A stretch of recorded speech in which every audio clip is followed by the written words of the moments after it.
Do you remember when you were like 17, 18, trying to figure out what you wanted to do with your life? And everybody in your class, it seemed like they knew what they wanted to do. They knew what school they were going to go to, and they seemed like they had it all figured out, and you were just left there, just stuck. So you decided, hey, let me just pick some school that I applied to in state or out of state. Let me do something that I know would make me money that I'm not really that passionate about, but it'll make me money. Let me just go to school for that. And then you realize while you're in school, gosh, I hate this. So what do? You change your major. Okay, after you change your major about one or two times, you realize you've been taking a bunch of unnecessary classes, racking up a bunch of student debt, taking out a bunch of student loans, and now you're confused. So what do? You leave. You drop out. And you move back in with your parents. And then you're stuck there wondering, okay, I guess I'll just work. And then you just work. And just work. And just work. And just work. Let me tell you why that is and why that happened. Starting senior year, you are about 17 or 18. In the senior year, when you're going to graduate, you are between the ages of 17 to 19, right? Depending on when your birthday falls, depending on extra classes that you had to take, depending on that, you are the ages between 17 and 19, right? At that time, your brain is still developing. You are still basically a child. The world treats you as this young adult who can't even buy alcohol yet they want you to make decisions. They want you to make these big decisions at such a young age without knowing yourself. Straight out of high school, you don't know yourself. You're just, everything that used to fly in high school might not fly in the real world. And you're stuck realizing, okay, well, I don't have class in the morning. I don't have anything to turn in. I'm just here. What do I do with myself? You're out of a routine. You're out of that cycle. And now you're left with you. The issue comes in where you're expected to make all of these major life decisions without knowing yourself. Sadly, I was one of those people. So in high school, I never knew what I wanted to do. I knew what I was good at. I was good at a lot of things, but I never knew my footing. I never knew what I wanted to fully embrace and fully learn. So my mom decided, hey, become a dental hygienist. My mom's a dental assistant and her dream was to always become a dentist, right? And I think a part of me going to school for dental hygiene was to A, make my mom proud, and B, have something under my belt. Just have a degree, have a way to make money and sustain and have a life that's stable for myself, right?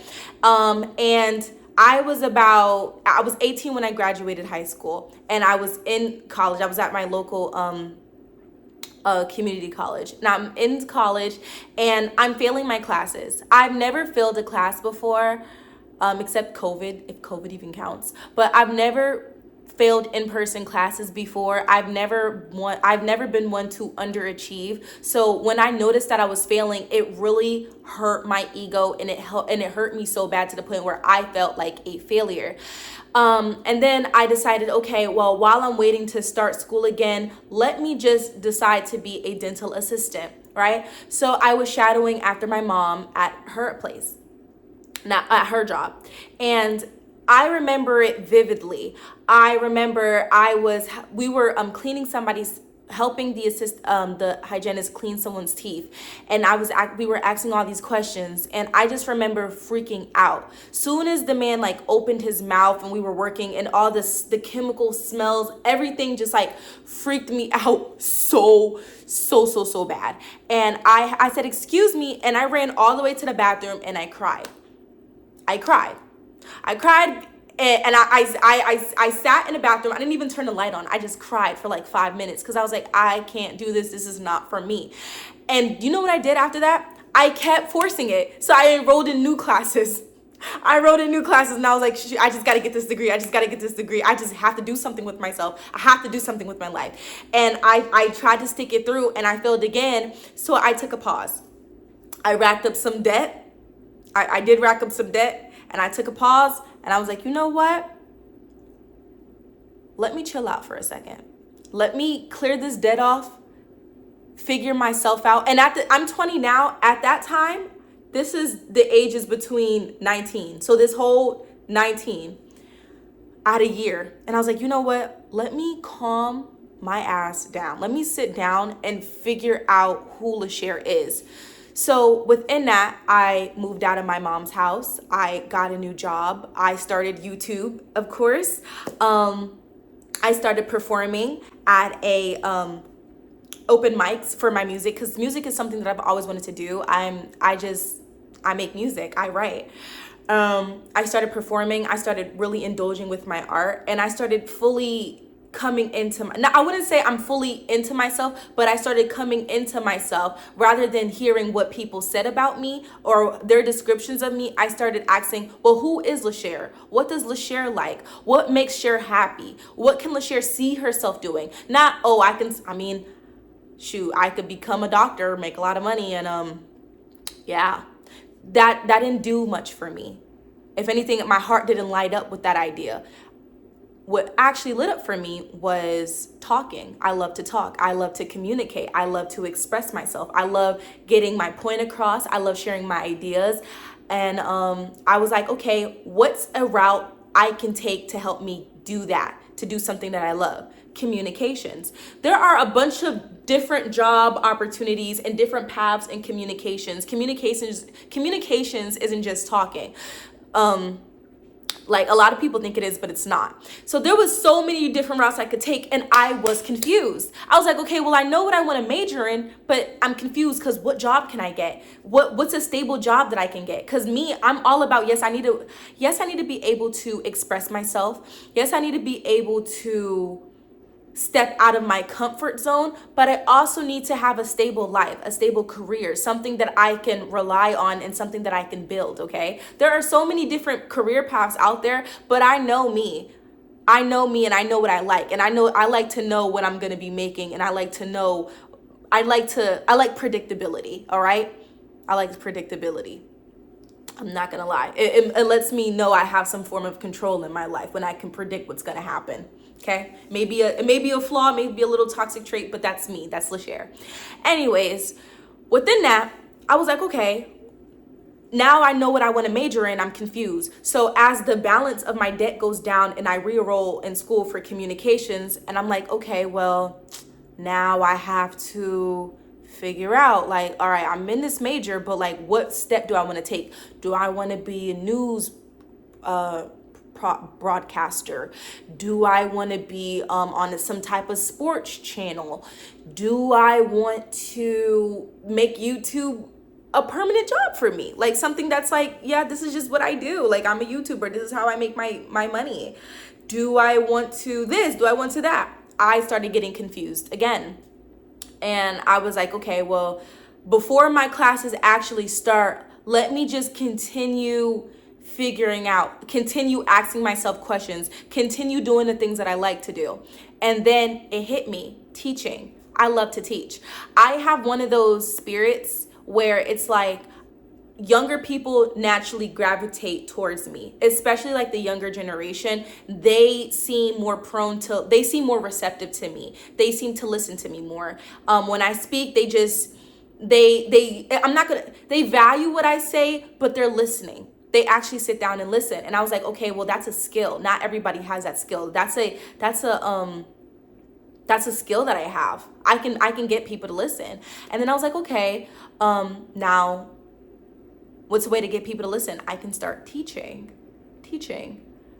I never truly thought I ever wanted to become a teacher. You could have asked me like 2 years ago, LaShare, you want to teach? No. Who cares? Who cares about teaching? Until I realized, like, no, I had to sit down with myself and I thought about all a majority of the teaching experiences that I've had, where either I was a teacher or I was witnessing someone teaching me, right?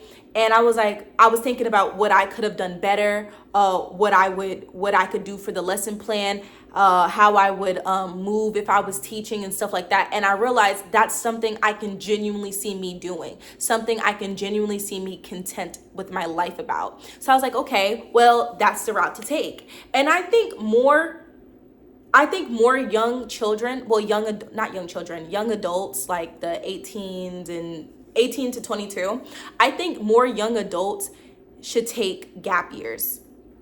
I was one who didn't necessarily believe in a gap year because my mom always said, just do it now because the time's gonna go by anyway, and you gonna wish you didn't wait and just got it done. My mom was always that type of person, and she installed that in my head. But recently I've learned sometimes it's best to take your time and figure out who you are and figure out what you're going to do, because it's so easy to just be like, let me just get med school out the way. Let me just get this stuff out the way. And then you're miserable. You're at your job and you're miserable. You ever have a doctor or a dentist or anybody, a lawyer, who seem like they freaking hated their job, who seem like, oh, I'm just here? Why is that? Because they just planted themselves there. They just said, okay, well, this is what's going to make me money. I can stay in school for this, and this is that. They have no genuine, real passion within that. I advise everybody, if you are young and you truly do not know what you want to do, I advise you to take a gap year or two to figure yourself out. Stack some money up, explore, learn different things about yourself, and always ask the question, who am I? Who is this person that I am becoming? What do I like to do? What do I not like to do? What is something that I can't stand? What is something that I can see myself doing?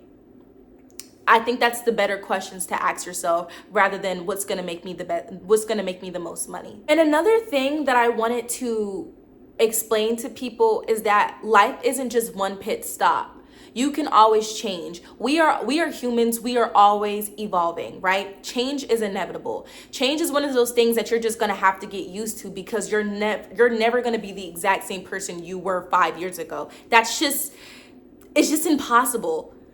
It's really just impossible. People who try to stay the same person that they were 5 years ago are always in a tug of war with themselves. They don't know what they want to do. They don't know what they want to be, because they're so used to what's familiar.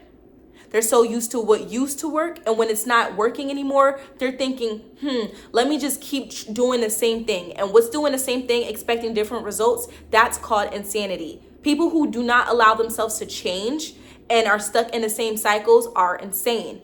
You need to be able to break out of a cycle. Say, you know what? Let's say you did get your degree let's say you want to be a pilot or something. You did get your degree and you were being a licensed pilot for, let's say, 3 years. And then you're like, okay, well, I want to do something else. Actually, I am really good at, you're saying, well, actually, I really do care about people, and I want to start, I love babies. Where am I getting at? Say you're like, okay, I used to be a pilot, and well, I love babies and I love taking care of babies. I think I want to start actually taking care of children. Instead of thinking, hey, let me make kids, you can think, okay, well, let me get my credentials and start working at a daycare. I want to be able to help parents out there and, help children out there, and let me work at a daycare. Maybe that's more content for you. Who knows? Everyone has a different career path. Everybody has a different life path. Things aren't just one pit stop. Life isn't just one pit stop. And I need people to understand, just because you change one time doesn't make you a failure. And just because something isn't working for you anymore and you want to change it doesn't mean you're going backwards. And I think the essential question to life, especially when you are confused and lacking direction, it isn't, what do I want to be when I grow up? I think the type of question you should be asking is, what type of life do I want to build? That goes with aesthetics. That goes with mindsets. I actually dropped a previous video down below. It's about mindsets that helped me pivot into this right here, this video right here. I'm telling you, this goes for so many different things. Think about the life you want to build, and think about who you are as a person and the person that you are becoming. And I promise you that will help you with your decision going forward. So yes, guys, that was the end of my video. I hope this video helped you guys just a little bit, if not a lot, just a little bit, gave you some sense of, I wonder, maybe I should try that, you know? Just let me know. And yes, guys, that's the end of my video. Please have a great day.